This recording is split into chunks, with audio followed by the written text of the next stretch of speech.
Hello everyone, स्वागत है आप सभी का मेरे यूट्यूब चैनल स्टडी वर्ल्ड 55 के आज के इस वीडियो में। आई होप आप लोग बहुत अच्छे होंगे। तो फ्रेंड्स, इस वीडियो में हम एनसीईआरटी सार संग्रह महेश कुमार वर्णमाल की जीव विज्ञान की यानी कि बायोलॉजी के जो है आपके इम्पॉर्टेंट जो है क्वेश्चंस वन लाइनर यहाँ पे आपके दिए हुए हैं। तो वन लाइनर क्वेश्चन जो है डिस्कस करेंगे, जो कि आपके सारे एग्जाम के लिए काफ़ी हेल्पफुल होने वाला है। तो जो भी बीपीएससी तैयारी 4.0 की तैयारी कर रहे हैं या फिर बिहार दरोगा की तैयारी कर रहे हैं, उनके लिए जो है प्रैक्टिस से टाइम टू टाइम इस चैनल के माध्यम से अपलोड किए जा रहे हैं। तो आप लोग ज़रूर देखिएगा, चाहे वो पीआरटी के हो, चाहे टीजीटी, चाहे पीजीटी के हो। तो आइए देखते हैं आज का क्वेश्चन।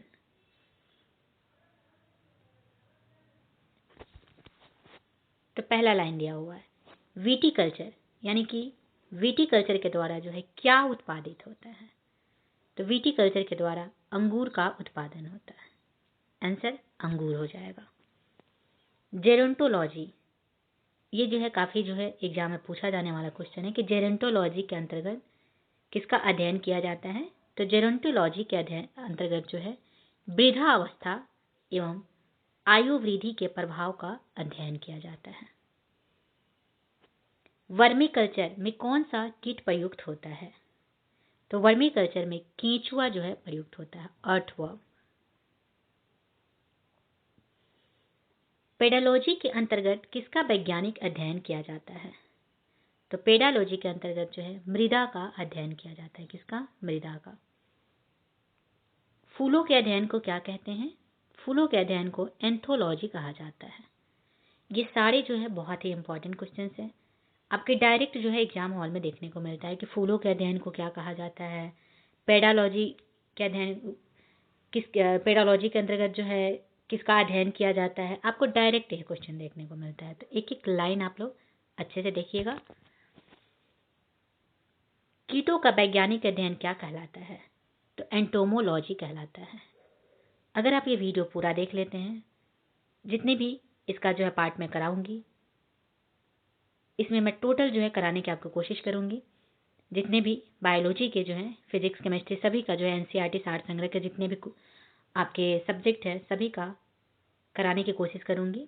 तो चैनल को सब्सक्राइब जरूर कीजिएगा, ताकि आपके जो है किसी भी एग्जाम में एक भी क्वेश्चन छूटने का चांसेस ना रहे। जनसंख्या एवं मानव जाति के आंकड़ों का अध्ययन क्या कहलाता है। तो जनसंख्या एवं मानव जाति के आंकड़ों का अध्ययन जनांकिकी कहलाता है, डेमोग्राफी। जीवाश्म वनस्पति पैलियोबॉटनी के अंतर्गत पादप जीवाश्म यानी कि फॉसिल प्लांट्स का अध्ययन किया जाता है। विभिन्न संस्कृतियों के वैज्ञानिक विवरण के तुलनात्मक अध्ययन को क्या कहा जाता है। इसे जो है एथनोलॉजी कहलाता है। क्या कहलाता है? एथनोलॉजी। सब्जी का अध्ययन किस शाखा के अंतर्गत किया जाता है। तो ये आपके ओलेरी कल्चर के अंतर्गत सब्जी का अध्ययन किया जाता है। अस्थियों का अध्ययन विज्ञान की किस शाखा के अंतर्गत किया जाता है। अस्थियों का अध्ययन यह आपके ऑस्टियोलॉजी के शाखा के अंतर्गत किया जाता है। अस्थियों का अध्ययन ऑस्टियोलॉजी। सर्पों का अध्ययन किस वैज्ञानिक शाखा के अंतर्गत किया जाता है। तो सर्पों का अध्ययन यह आपके सर्पेटोलॉजी के अंतर्गत किया जाता है, सर्पेंटोलॉजी। हाइड्रोपोनिक्स किससे संबंधित है। तो हाइड्रोपोनिक्स ये आपके मृदा रहित पादप संवर्धन से संबंधित है।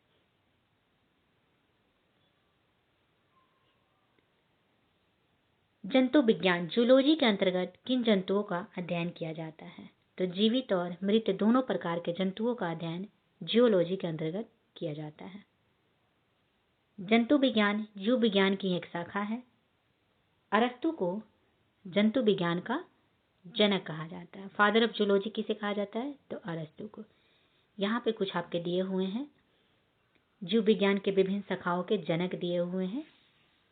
बायोलॉजी के कुछ इंपॉर्टेंट जो है शाखा के जनक का नाम दिया गया है। ये जो है आपके क्वेश्चन बहुत पूछे जाते हैं।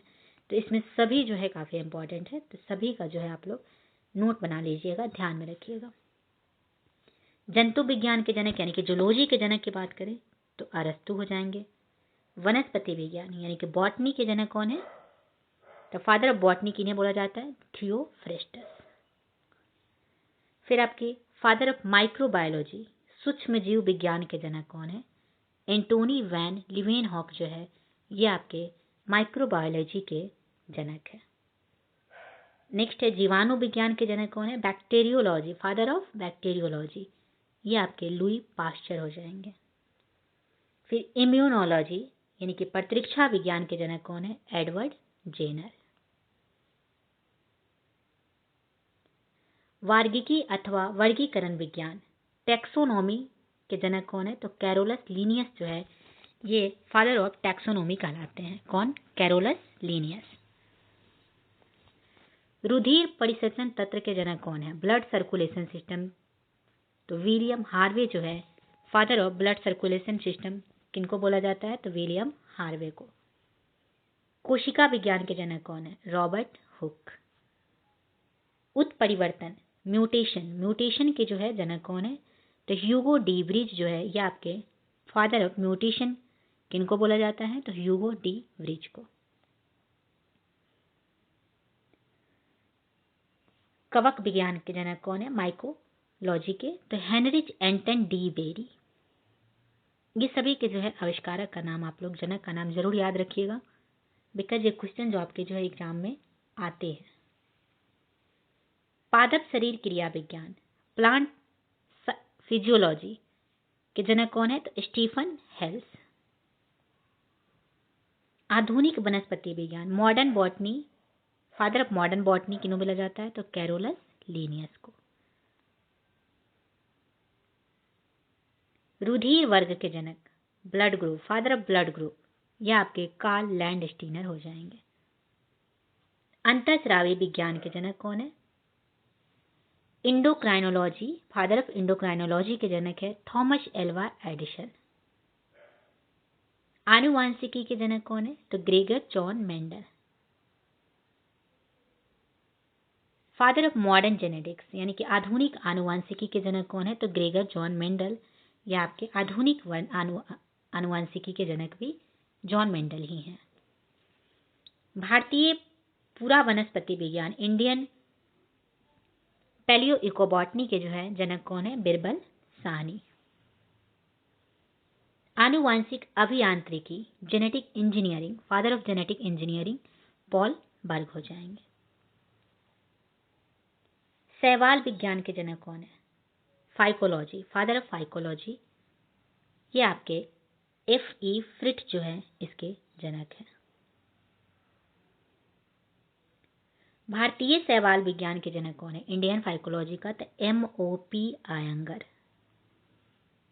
भारतीय पारिस्थितिकी के जनक Indian ecology, father of Indian ecology कौन है? तो रामदेव मिश्रा। ये क्वेश्चन आपके जो है बहुत बार पूछे जाते हैं कि इंडियन इकोलॉजी के जनक कौन है? तो रामदेव मिश्रा।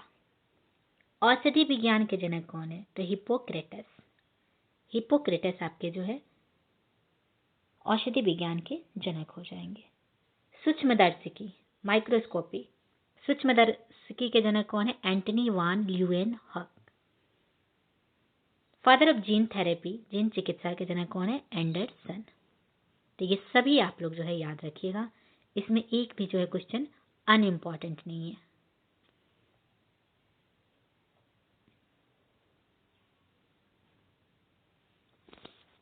नेक्स्ट आते हैं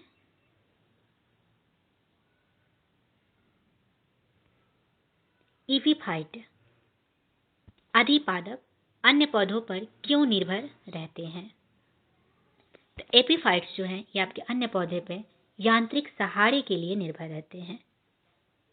टिक और माइट किस जीव वंश से संबंधित है? कौन सा? टिक्स और माइट्स। यह आपके मकड़ी वंश से संबंधित है। जुगनू फायरफ्लाई की चमक किस एंजाइम के कारण होती है? तो फायरफ्लाई यानी कि जुगनू की चमक ये आपके ल्यूसीफेरस के कारण होता है।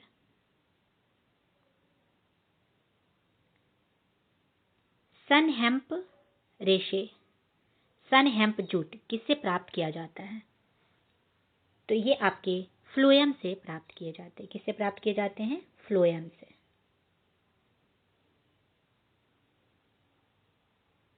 नेक्स्ट है आपके कि लेग हीमोग्लोबिन किसमें पाई जाती है? तो लेग हीमोग्लोबिन ये आपके लेग्यू मूल ग्रंथियों में पाए जाते हैं। किसमें पाए जाते हैं? लेग्यू मूल ग्रंथियों में। डार्विन की पुस्तक on the origin of species कब प्रकाशित हुई थी? तो डार्विन की पुस्तक on the origin of species ये आपके 1859 ईस्वी में प्राप्त हुई थी। जैव विकास के पक्ष में किस स्रोत से प्रत्यक्ष प्रमाण प्राप्त होते हैं? तो ये आपके जीवाश्मों से जो है प्रत्यक्ष प्रमाण पत्र प्राप्त होते हैं। किससे? जीवाश्म से। जीवों के उद्विकास यानी कि जीवों के इवोल्यूशन के संदर्भ में कौन सा अनुक्रमण सही है? तो जीवों के उद्विकास के संदर्भ में सैलामेंडर, अजगर, कंगारू ये जो है संदर्भ अनुकरण जो है आपका सही है। तो जिस भी ऑप्शन में सैलामेंडर, अजगर, कंगारू दिए रहेंगे वो आपका यहाँ पे करेक्ट आंसर हो जाएगा। किन केसुरुकी जीवों में कंकाल पूर्णतः अनुपस्थित होता है? आपके इसका आंसर हो जाएगा रेप्टेलिया, सरीसृप करेक्ट हो जाएंगे। कॉकरोच और सिल्वरफिश में किस प्रकार का परिसंचरण तंत्र यानी कि सर्कुलेटरी सिस्टम पाया जाता है? तो कॉकरोच और सिल्वरफिश में किस प्रकार का सर्कुलेटरी सिस्टम होता है? तो खुला परिसंचरण तंत्र, ओपन सर्कुलेटरी सिस्टम। नेक्स्ट है आपकी कि स्तनपायी भ्रूण के उत्सर्जनीय उत्पाद किसके द्वारा बाहर उत्सर्जित किए जाते हैं? तो स्तनपायी भ्रूण के उत्सर्जनीय उत्पाद ये आपके अपड़ा यानी कि प्लेसेंटा के द्वारा जो है उत्सर्जित किए जाते हैं। चमगादड़ कैसा प्राणी है? चमगादड़ आपका वार्म ब्लडेड नियत तापी प्राणी है। कैसा प्राणी है? Warm blooded. विज्ञान की पैलियोंटोलॉजी नामक शाखा के अंतर्गत किसका अध्ययन किया जाता है? क्वेश्चन आपसे आता है कि पैलियोंटोलॉजी के तहत किसका अध्ययन किया जाता है। अदरवाइज ये पूछ सकता है आपके कि जीवाश्म के अध्ययन जो है किसके थ्रू किया जाता है। आंसर आपके हो जाएंगे जीवाश्मों के, फॉसिल्स का अध्ययन पैलियोंटोलॉजी कहलाता है। सबसे बड़ा पक्षी जो तेज गति से दौड़ सकता है परंतु उड़ नहीं सकता, तो सबसे बड़ा पक्षी कौन है जो तेज गति से दौड़ता है? वो आपके हो जाएंगे ऑस्ट्रिच यानी कि शुतुरमुर्ग।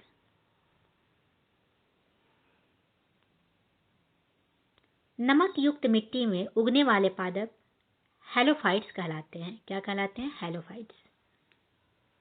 एंट अमीबा हिस्टोलिटिका नामक परजीवी मानव के किस अंग में पाया जाता है? तो एंट अमीबा हिस्टोलिटिका नामक परजीवी जो है आपके आंत में पाए जाते हैं।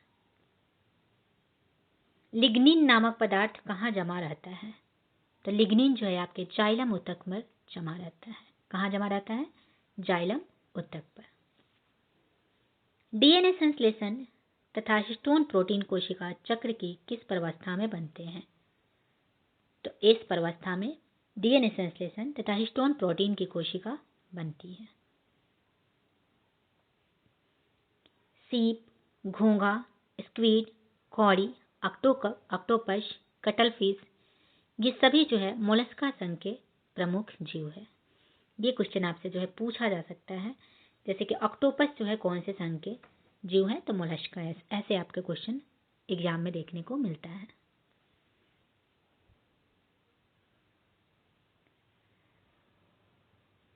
डूबने से हुई मृत्यु का पता लगाने में किस जीव का महत्व है? तो डूबने से हुई मृत्यु का पता लगाने के लिए डायटम का महत्व है। पपीते का पीला किस कारण होता है? तो पपीते का पीला रंग कैरी काजानिथिन के उपस्थिति के कारण होता है। कैरी काजानिथिन। पौधे के किस भाग से हल्दी प्राप्त होती है?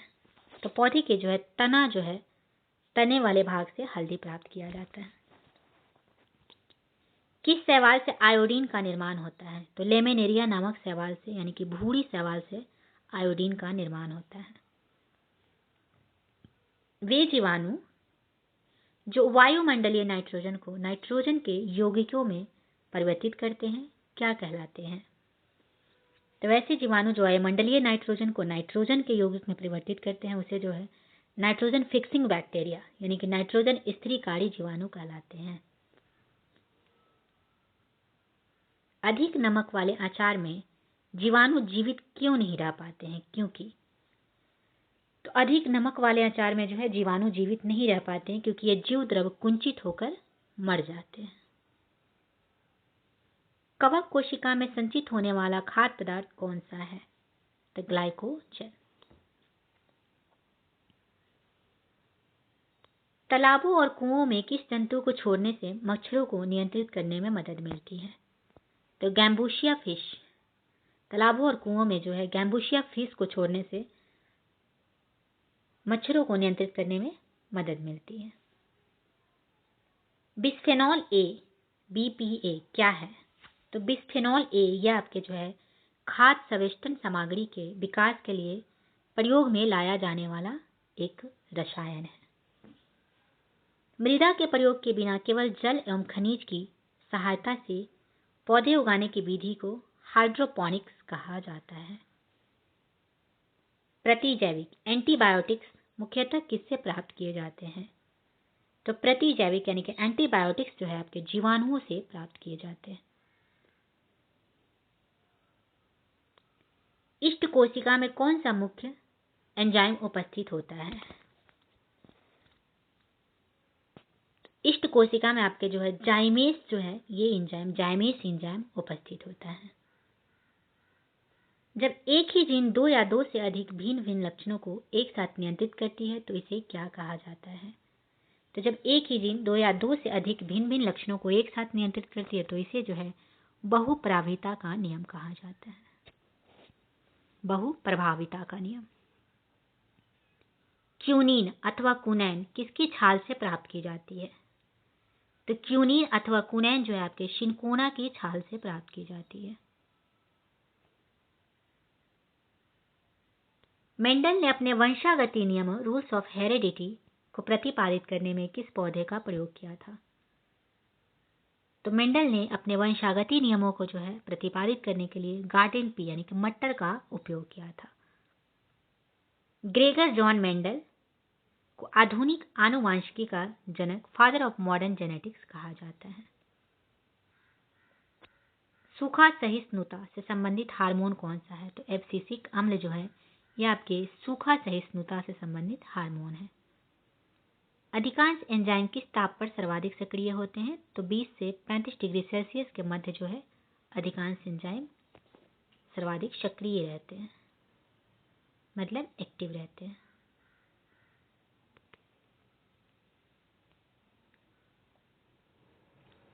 इवोल्यूशन जीव विकास को सर्वप्रथम किसने परिभाषित किया था? तो जीव विकास इवोल्यूशन को सर्वप्रथम जीन बैप्टिस्ट डी लेमार्क ने जो है परिभाषित किया था। वैज्ञानिकों ने आधुनिक मनुष्य का अंतिम पूर्वज किसे माना है? तो क्रो मैग्नन मानव को। वर्तमान प्रमाण के अनुसार पृथ्वी पर जीव का उद्गम लगभग 2 अरब वर्ष पूर्व से माना जाता है। विकासवाद का सिद्धांत थ्योरी ऑफ इवोल्यूशन किसने प्रतिपादित किया? तो चार्ल्स डार्विन ने। उद्विकास का मुख्य कारक क्या है? तो प्राकृतिक वरण नेचुरल सिलेक्शन जो है यह आपके उद्विकास का मुख्य कारक है। उद्विकास के उत्परिवर्तन सिद्धांत म्यूटेशन थ्योरी ऑफ इवोल्यूशन का प्रतिपादन किसने किया था? तो उद्विकास के उत्परिवर्तन सिद्धांत का प्रतिपादन यह आपके ह्यूगो डी व्रीज ने किया था।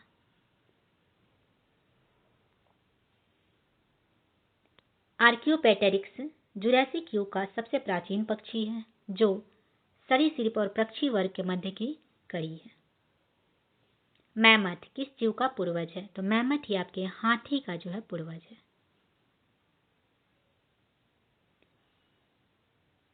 पृथ्वी पर सबसे पहले किस जीव की उत्पत्ति मानी जाती है? तो नील हरित शैवाल की ब्लू ग्रीन अलगे की उत्पत्ति जो है पृथ्वी पर सबसे पहले मानी जाती है।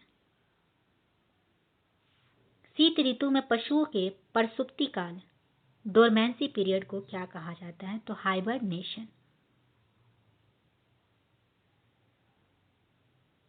किस जीव में स्नायु तंत्र, नर्वस सिस्टम तो होता है परंतु मस्तिष्क नहीं होता है? तो तारामीन यानी कि स्टार फिश में जो है नर्वस सिस्टम तो होते हैं परंतु मस्तिष्क नहीं होते हैं। जीवाणु में किस प्रकार के राइबोसोम पाए जाते हैं? तो जीवाणु में जो है 70S राइबोसोम पाए जाते हैं। डायनासोर सरीसृप वर्ग में आते थे जिनका उदय मेसोजोइक युग में हुआ था। नीलहरित शैवाल जीवाणु तथा कवक में प्लास्टिड्स नहीं पाए जाते बल्कि लोमेली के आकार की कौन सी रचना पाई जाती है? तो क्रोमैटोफोर्स। क्रोमैटोफोर्स आकार की जो है इसमें रचना पाई जाती है। किन पौधों में जाइलम वाहिकाएं, जाइलम वेसल्स का अभाव होता है? तो अनावृत बीजी एवं टेरिडोफाइट्स में जो है जाइलम वाहिका का अभाव होता है। मानव हृदय का बायां निलय प्रकोष्ठ पूर्णतः ऑक्सीकृत रक्त को महाधमनी में और संपूर्ण शरीर में भेजता है। 5 जगत वर्गीकरण 5 किंगडम क्लासिफिकेशन किसने प्रस्तुत किया था? तो ये आपके विटेकर के द्वारा जो है 5 जगत वर्गीकरण प्रस्तुत किए गए थे।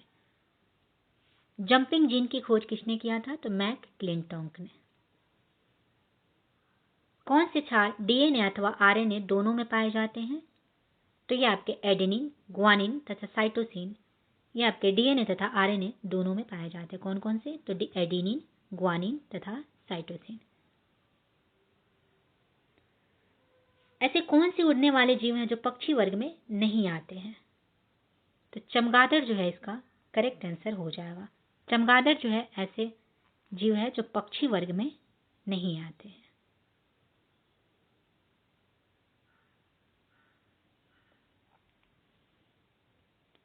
चमगादड़ को उड़ने की क्षमता होते हुए भी पक्षी वर्ग के अंतर्गत नहीं शामिल किया गया है बल्कि इसे जो है स्तनपायी वर्ग में सम्मिलित किया गया है। तो चमगादड़ किस टाइप के जो है जीव हैं? तो स्तनपायी वर्ग में आते हैं। वह समूह जिसके जंतु प्रायः रात्रिचर नॉक्टर्नल होते हैं, तो कौन कौन से जो है रात्रिचर होते हैं? तो मच्छर, चमगादड़ एवं उल्लू। कुछ साधारण नाम तथा उनके वैज्ञानिक नाम दिए हुए हैं। Some important common name and its scientific name, जो कि आपके एग्जाम में पूछता है। तो मानव का जो वैज्ञानिक नाम क्या होगा? तो होमो सैपियंस। तेंदुआ का वैज्ञानिक नाम अगर आपसे पूछ दे तो पैंथेरा पार्डस। बाघ का साधारण नाम बाघ है तो इसका वैज्ञानिक नाम क्या होगा? तो पैंथेरा टाइग्रिस जो है यह आपके बाघ का वैज्ञानिक नाम होता है। तो ये आपके बहुत इजी हो जाएंगे। टाइगर से टाइग्रिस कर देंगे, बाघ का। शेर का यहाँ पे दिया हुआ है तो पैंथेरा लियो, यह आपके शेर का है। लायन, लायन मतलब शेर होता है, यहाँ पे एल से लियो जो है शेर का हो जाएगा। मट्टर, मट्टर का क्या होता है वैज्ञानिक नाम? तो पाइसम सटाइवम। फिर उसके बाद जो है बिल्ली का वैज्ञानिक नाम क्या होगा? तो फेलिस कैटस। कैट से जो है कैटस, बिल्ली का जो वैज्ञानिक नाम क्या हो जाएगा? फेलिस कैटस। मेढक का वैज्ञानिक नाम क्या होगा? तो राना टिग्रिना। धान का ओराइजा सटाइवा जो है ये आपके धान के वैज्ञानिक नाम होते हैं।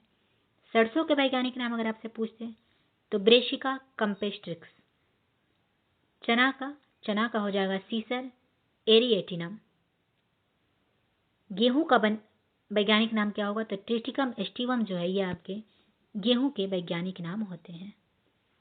गाय का वैज्ञानिक नाम क्या होगा? तो बांस इंडिकस। बॉस इंडिकस ये आपके गाय के नाम हो गए। आम की अगर बात करें तो मैग्नीफेरा इंडिका ये आम का जो है वैज्ञानिक नाम होता है। ये सारे वैज्ञानिक नाम जो है बहुत ही इंपॉर्टेंट है, चाहे तो आप लोग इसे स्क्रीनशॉट ले सकते हैं क्योंकि ये जो है आपके कोई ना कोई इसमें से एक जो है आपको जरूर देखने को एग्जाम में मिल जाएंगे।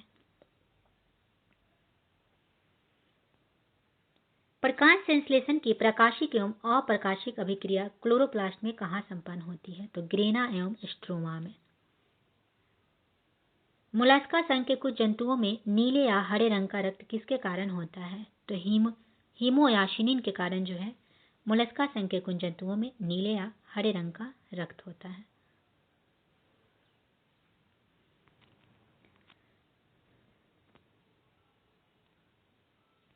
नेक्स्ट आपका कोशिका चैप्टर का यानी कि सेल के जैव कोशिका के किस कोशिकाओं को ऊर्जा घर पावर हाउस कहा जाता है? तो माइटोकॉन्ड्रिया को जो है power house of the cell कहा जाता है। हमारे तंत्र में अधिकतम एटीपी अणुओं को उत्पन्न करने वाले पद का नाम क्रेब्स चक्र है। प्लाज्मा झिल्ली किन पदार्थों से बनी होती है? तो प्रोटीन तथा लिपिड से प्लाज्मा झिल्ली बनी होती है।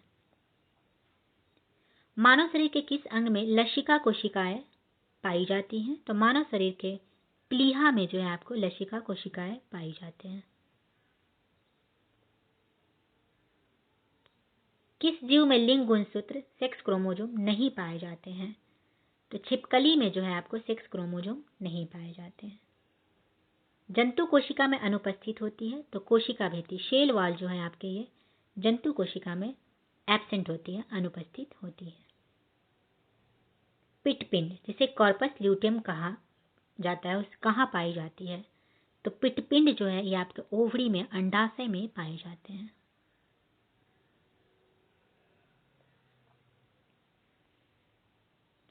प्रक्रमित कोशिका मृत्यु प्रोग्राम्ड सेल डेथ के कोशिकीय और आणविक नियंत्रण सेलुलर एंड मॉलिक्यूलर कंट्रोल को क्या कहते हैं? इसे हम लोग जो है एपोप्टोसिस कहते हैं। तो एपोप्टोसिस किसे कहा जाता है? तो प्रोग्राम्ड सेल डेथ के सेलुलर एंड मॉलिक्यूलर कंट्रोल को एपोप्टोसिस कहा जाता है। केंद्रक न्यूक्लियस के अतिरिक्त कोशिका के किस कोशिकांग में डीएनए उपस्थित होता है? तो इसमें जो है आपके हो जाएंगे हरित लवक तथा माइटोकॉन्ड्रिया। प्लास्टिड एंड माइटोकॉन्ड्रिया जो है आपके केंद्रक के अतिरिक्त कोशिका के कोशिकांग डीएनए में उपस्थित होते हैं। किसे कोशिका के पाचन थैली कहते हैं? तो लाइसोसोम को जो है पाचन थैली कहा जाता है। मनुष्य के किस ऊतक में जन्म के पश्चात कोशिका विभाजन नहीं होता है? तो तंत्रिका ऊतक में जो है आपके जन्म के पश्चात कोशिका विभाजन नहीं होता है। कौन सा भाग पादप तथा जंतु कोशिका में पाया जाता है? तो कोशिका झिल्ली, कोशिका द्रव्य और केंद्रक जो है आपके ये पादप और जंतु कोशिका दोनों में पाए जाते हैं। हाइपरप्लासिया का क्या अर्थ होता है? कोशिका के आकार में वृद्धि होना यह हाइपरप्लासिया कहलाता है। जीन शब्द सर्वप्रथम किसने प्रतिपादित किया था? तो जोहानसन ने। रिवर्स प्रतिलेखन रिवर्स ट्रांसक्रिप्शन की खोज किसने की थी? तो टेमिन एवं बाल्टीमोर ने रिवर्स प्रतिलेखन की खोज की थी। जब एक युग्म जीन दूसरी इकाई के प्रभाव को छुपाता है तो इस प्रक्रिया को क्या कहते हैं? तो प्रभाविता कहते हैं। पुरुषों के शुक्राणु तथा महिलाओं के अंडाणु की निषेचन की क्रिया जो है अंडवाहिनी ओविडक्ट में संपन्न होती है।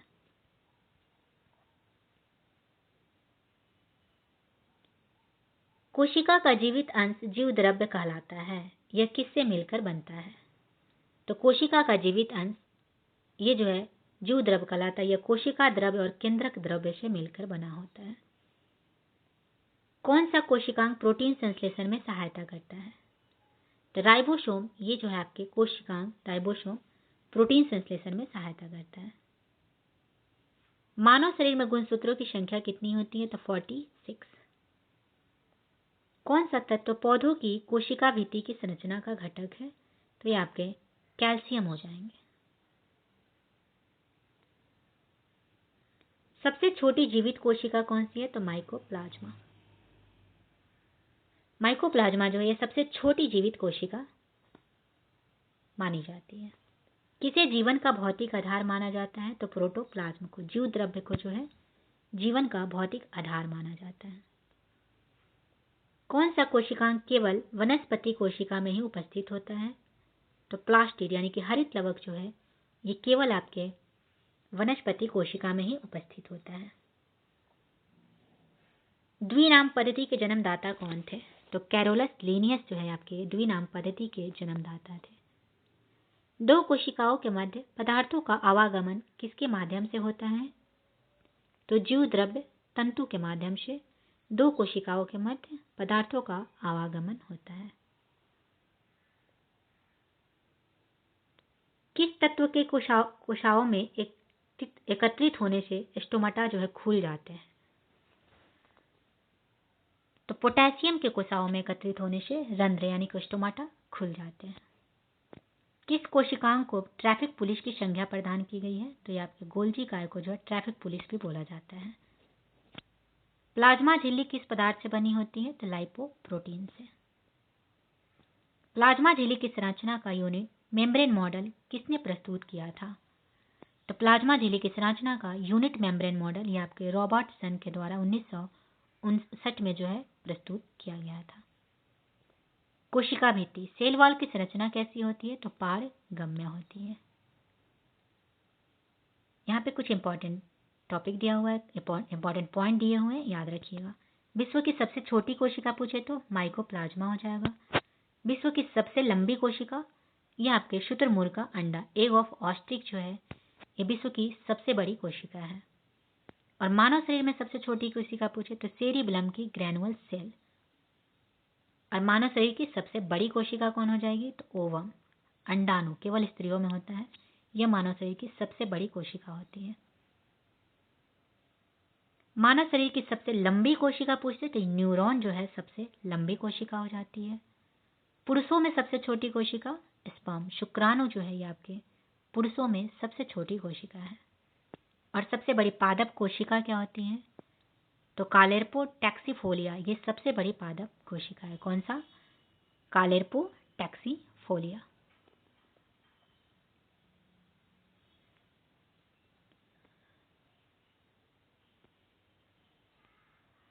नेक्स्ट है कि कवकों और उच्चतर पादपों की जड़ों के मध्य कौन सा कार्यात्मक सहचर्य फंक्शन ऑफ एसोसिएशन पाया जाता है? तो कवक मूल माइकोराइजा। ईस्ट और मशरूम किस प्रकार के जीव है? तो ईस्ट और मशरूम ये आपके फंगी जो है फफूंद प्रकार के जीव है। कपास में पाया जाने वाला प्रमुख घटक कौन सा है? तो सेल्यूलोज। लाइकेन किससे निर्मित होते हैं? तो कवक और शैवाल फंगी एंड अलगी से जो है आपके लाइकेन निर्मित होते हैं। जीवन चक्र की दृष्टि से पौधे का सबसे महत्वपूर्ण अंग कौन सा है? तो जीवन चक्र की दृष्टि से पौधे का सबसे इंपॉर्टेंट पार्ट कौन है? तो पुष्प। क्लोरोफिल के निर्माण में कौन सा तत्व महत्वपूर्ण होता है? तो मैग्नीशियम जो है क्लोरोफिल के निर्माण में सबसे इंपॉर्टेंट तत्व है। अधिकांश कीट किसके द्वारा श्वसन करते हैं? तो ट्रैकिया के द्वारा, वातक तंत्र के द्वारा जो है अधिकांश कीट जो है श्वसन लेते हैं, सांस लेते हैं। कुनैन आवृत बीजी पादप एंजियोस्पर्मिक प्लांट का उदाहरण है जो सिंकोना नामक पादप की छाल से प्राप्त होता है तथा यह मलेरिया के उपचार के लिए प्रयोग किया जाता है। सेब में पाया जाने वाला लाल रंग का क्या कारण है? तो एंथोसायनिन सेब में पाए जाने वाले लाल रंग का कारण है। टमाटर में लाल रंग किसके कारण होता है? तो लाइकोपेन के। शहतूत के फल का वैज्ञानिक नाम क्या है? तो सोरोसिस जो है ये आपके शहतूत के फल का वैज्ञानिक नाम है। क्या? सोरोसिस। सर्पों की विष ग्रंथियां किस अंग के समान है? तो कशेरुकी प्राणियों की लाल ग्रंथियों को सलाइवरी ग्लैंड्स के समान जो है सर्पों की विष ग्रंथियां है। डिफेंथिस खासियाना पीचर प्लांट नामक पौधा मुख्यतः भारत के किस राज्य में पाया जाता है? तो पीचर प्लांट्स ये आपके भारत के मुख्यतः मेघालय राज्य में पाए जाते हैं। कहाँ पाए जाते हैं? मेघालय में। चट्टानों पर उगने वाले पादप क्या कहलाते हैं? तो सैलोट भीत कहलाते हैं। घटपर्णी जिसे पीचर प्लांट कहते हैं कीटभक्षी पादप के अंतर्गत आता है। इसकी पत्तियों के पर्ण फलक घट यानी कि घड़े में रूपांतरित हो जाते हैं। कौन सा प्राणी अपनी आंत इंटेस्टाइन में जल का संग्रह करता है? ऊंट जो है अपनी आंत में जल का संग्रह करता है। सबसे बड़ा अकशेरुकी इनवर्टिब्रेट तो सबसे बड़ा अकशेरुकी जीव कौन सा है? तो ये आपके हो जाएंगे कोलोसल स्क्विड। ये आपके सबसे बड़ा अकशेरुकी जीव है। कौन सा? Colossal squid. जल एवं स्थल दोनों पर रहने वाले जीवों को उभयचर के अंतर्गत रखा जाता है। जैसे मेढक, मेढक जो है आपके जल और स्थल दोनों पे रहते हैं, इसलिए इसे उभयचर ग्रुप के अंतर्गत रखा जाता है। तो एग्जाम्पल आपसे पूछ देगा तो क्या हो जाएगा? मेढक। लीची के फलों को किस शाखा के अंतर्गत रखा गया है? तो लीची के फलों को जो है एक बीजी बेरी के अंतर्गत रखा गया है। हल्दी पौधे के तने से प्राप्त होती है तथा उसका खाने वाला हिस्सा जो है राइजोम यानी कि परकंद कहलाता है। हल्दी पौधे के किस भाग से प्राप्त होती है? तो स्टेम से, तने से जो है हल्दी प्राप्त किया जाता है और उसके खाने वाला हिस्सा जो है राइजोम यानी कि परकंद कहलाता है। याद रखिएगा आप लोग। लाल मिर्च किसकी उपस्थिति के कारण तीखी होती है? तो लाल मिर्च कैप्सेसिन के उपस्थिति के कारण तीखी होती है। सबसे बड़ा स्तनपायी जीव कौन सा है? तो व्हेल जो है ये सबसे बड़ा स्तनपायी जीव है। रेशम का कीड़ा सिल्क वर्म अपने जीवन काल की किस अवस्था में वाणिज्यिक तंतु कमर्शियल फाइबर्स उत्पन्न करता है? तो रेशम कीड़ा अपने जीवन काल की प्यूपा अवस्था में, कौन सा? प्यूपा अवस्था में जो है कमर्शियल फाइबर्स उत्पन्न करता है। तो याद रखिएगा प्यूपा अवस्था। गर्म रुधिर वाले वार्म ब्लडेड या समतापी आइसोथर्मल जंतु के शरीर का तापमान कितना होता है? तो सदैव जो है एक समान रहता है। वार्म ब्लडेड या आइसोथर्मल जंतु के शरीर का तापमान हमेशा जो है एक समान रहता है। समुद्री घोड़ा सी हॉर्स किस प्रकार के जीव का उदाहरण है? तो समुद्री घोड़ा मछली का एक उदाहरण है। सी हॉर्स है मछली का एक प्रकार है। वह कौन सा स्तनपायी है जो अंडे देता है बच्चे नहीं? आंसर हो जाएगा एकिडना। एकिडना जो है एक स्तनपायी है जो अंडे तो देता है पर बच्चे नहीं। जानने की इच्छा प्रकट करना तथा गूढ़ चिंतन और मनन करना मनुष्य को वानर गुणों से अलग करता है। मानव शरीर में पाई जाने वाली सबसे छोटी कोशिका कौन सी है? तो मानव शरीर में पाई जाने वाली सबसे छोटी कोशिका है शुक्राणु, जो कि स्पर्म बोला जाता है, पुरुषों में होता है। सेरिबेलम की ग्रैनुअल सेल महिलाओं में। यह आपके जो है मानव शरीर में पाई जाने वाली सबसे छोटी कोशिका है। पुरुषों में कौन सा है?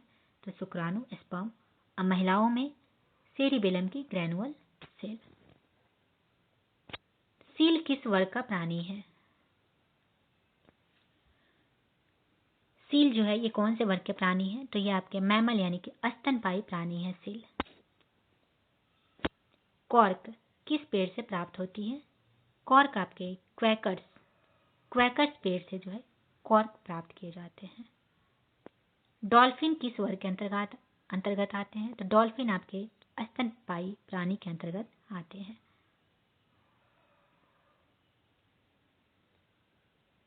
अफीम, मॉर्फिन पोस्ते के पौधे के अधपके फल से प्राप्त होते हैं।